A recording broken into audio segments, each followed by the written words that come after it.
You know, we live in a world where division threatens to overshadow compassion, and poverty remains enduring, as we just heard from the British Foreign Secretary, Lord Cameron, for far too many millions of people around the world. We are at a crossroads, and that's why we must all do our part to step up. We must help struggling nations and unlock potential for everyone, including through increased development assistance. And so the questions we will grapple with today with this incredible panel, and I'm honored to be moderating, is how do we make sure everyone's basic needs are fulfilled? How do we keep our planet flourishing and ensure every person and country can prosper? And we're here today to identify the ideas, the roadmaps, but also to address how do we actually implement them to impact real lives. And so with that, Elizabeth, I want to turn to you for the first question. You know, yesterday we announced Power Our Planet, and we announced a bold ambition to support the world to increase its resources to lift 300 million people, provide them with electricity, access to healthcare by 2030. What does that mean to you, and why is that a priority for the Rockefeller Foundation? Thank you so much, and thanks for having me here. I am so thrilled to both be with you and honored to be with two incredible prime ministers, but even more excited that you actually are moving forward on this important agenda on powering our planet. Like, energy poverty is poverty. We're all sitting in this room, it's air conditioned. That's not the case in so many places around the world. And so with that mission, I'm so glad you're focused on changing it. The foundation for the past 15 years has been actually working on this issue around the world in emerging markets. And we've every year probably helped about 50 to 100 million people gain access to electricity. But as you said, the challenge is actually much more than that. There are about 700 million people who live in this world, that's 2 times the population of the United States, who don't have access to reliable, clean energy. And so that was why at COP26, in partnership with the Bezos Earth Fund and the IKEA Foundation, we created something called the Global Energy Alliance for People and Planet to make sure that we ended up providing and creating access and transition for those communities around the world, because if we don't, the 81 countries that are energy poor right now could constitute 75% of global emissions by 2050 if fossil fuel is the answer. And by the way, they're going to electrify because they want the same opportunities as everyone else here in this room. And so I'm proud to say that in the work that we've done so far, we've helped create mini-grids around Africa. We've been able to help support smallholder farmers in Ethiopia gain access to clean irrigation.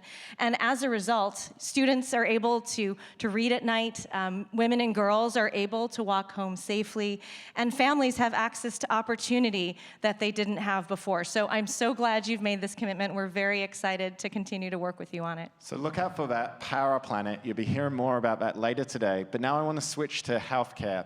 And Mr. Harper, Prime Minister Harper, this was one of your biggest legacies, in my view. In 2010, when you held the presidency of the G8, the then G8, the wealthiest nations in the world, you launched your Muskoka initiative, and you put child and maternal health at the core. And in doing so, your administration, together with the money that Canadian aid dollars put in, helped save millions of lives. And I want to throw to a very special friend, a fellow Canadian, Jennifer Jones, first female president of Rotary International. Let's give her a warm welcome to make a comment. Thank you, Mick. And I would like to direct this, Mr. Prime Minister, to you, and to acknowledge that in 2013, under your leadership, the Canadian government pledged $250 million for polio eradication, and that was a jump in our country of 41%. That enabled us at that point in time in history to take the endemic cases of polio from 8 countries to 2. One of the most notable that that funding included was Nigeria, which, once it was removed, included the entire African nation being polio-free, as well as India just a year later after that, where we just celebrated 10 years of them not having any cases. However, they do still remain in the world in 2 countries, in Pakistan and Afghanistan. And in this global, complex world that we live in, We need champions like you. So on behalf of the 1.4 million members of Rotary and our polio partners, thank you. Thank you for your leadership then and your continued leadership now. Thank you. So, Prime Minister, why was this so important to you? And how do we encourage leaders to step up, not just on polio, but global health across the board? Well, first of all, thanks, both Mick and Jennifer. Thanks for having me, for the kind words, and thanks to everybody at Global Citizen for what you do. Why did we do this? I led a center-right conservative government. My experience with the kind of people that I led is that they can be really mobilized on these kinds of issues if you can identify what you're going to accomplish, real concrete progress. And here was an opportunity, particularly talking about the polio initiative, I mean, an opportunity to do something truly transformative for humanity, to eliminate polio as a disease, which was once debilitating for people all over the world, including in our society. So when you can point people to something like that, it really does energize them. And I would just say to Jennifer, the other part of it, don't underestimate the importance of what you did, what Rotary did. It's a lot harder for politicians to persuade people to do things they aren't thinking about doing than it is to persuade people to do things they're demanding you do anyway. And, so when you have an organization like Rotary, broad-based, well-connected, particularly in my constituency, well-connected in small business community across the country, when it is out there doing it itself, then that just makes it so much easier for a government to engage and to use taxpayers' dollars. So, look, I say it's really important, but look, it is transformative. It was transformative, it is, and the goal is still there, and we really should achieve that. Let's eliminate polio for good. So talking about value for money, Prime Minister Solberg, we've got many representatives from Brazil here in the room. And one thing I've been told is actually Norway, and people may not know this, is one of the biggest funders of addressing deforestation in the Amazon, right? Supporting 250 indigenous groups and communities to stand up. Why was this such a hallmark of your leadership, and why is it important for countries to step up and contribute? Well, it started before I became Prime Minister of Norway, I have to admit that. But it was a compromise in Parliament where the opposition demanded that we put money up for that when we were doing a large climate compromise. And we said that we put up a sum of money at that time, 3 billion Norwegian kroners every year for rainforest. And it's not just the Amazonas. We are doing it in Africa. We are doing it in Indonesia. And we are only paying if we see the results. And the money we are paying is going to local communities. And after we started this, we have got Germany and Britain on board, more people coming on. We had lousy results for some years in Brazil during the last president. It's back on track again with Lula. It's in very good hand. But we do it all over. And then we do monitoring. We have this, since we are close to the North Pole, Norway, we do have this satellite communication system, which is quite large. And we are doing a UN-sponsored monitoring of what happens with the rainforest, so that you can go directly down and see what happens in the most remote rainforests in the world, because we are following it by satellites. So so governments cannot say they do results, because we see what they do, and we give all of this data to the government so that they can follow up on local governments and regional governments. So we try to make sure that we really get the results that we do.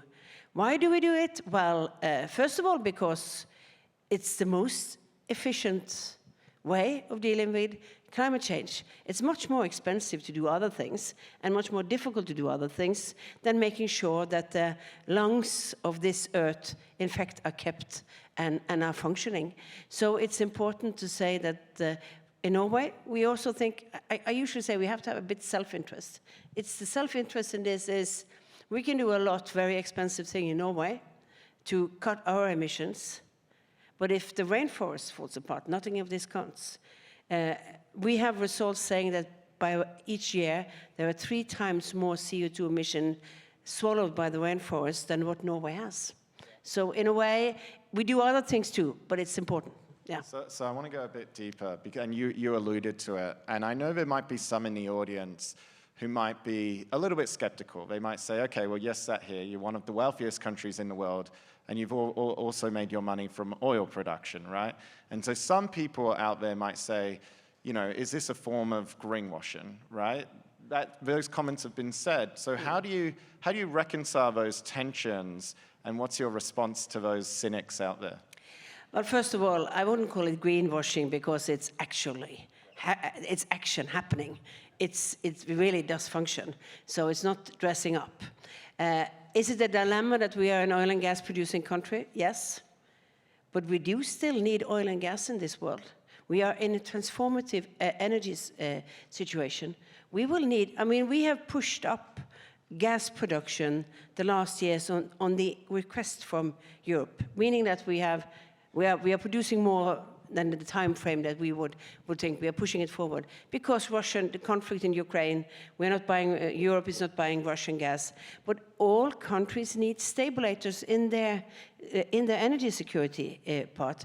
So you can say we should not do that, we should not, but we are in a transformative way. The batteries aren't good enough yet. We don't have the solutions on a lot of other things. And then we invest in a couple of things. I usually say the oil and gas sector has been a growth engine for the Norwegian economy for a long time. And we are probably the country that does most on technology to undermine our own growth. Because we did a large tax scheme for electrical cars. If you go back to 2015, every 3rd electrical car in the world was sold in a country with 5.5 million people. We do, when everybody else stopped doing CCS, we have the largest scheme on carbon capture and storage now, where we are doing the first concrete factory in the world with Heidelberg, the largest, who are now collecting their CO2 emission, and we are reinstalling it down to the North Sea in safe deposits. And now the European Union is turning around and saying, this is an efficient way, we know how to do it, and then it's a much more bigger movement. So we are trying to do our best, but it's a dilemma, yes. But we do need energy security too. And I think you have to understand that we cannot switch off over the night. Elizabeth, anything you want to add to the Prime Minister's comments on there? I know this is a question you get at the Rockefeller Foundation a lot as well. It's a great one, and I thought your wisdom was brilliant. The foundation was created by John D. Rockefeller, so if there's any challenge in terms of where we came from, it is the fact that we were created from Standard Oil money.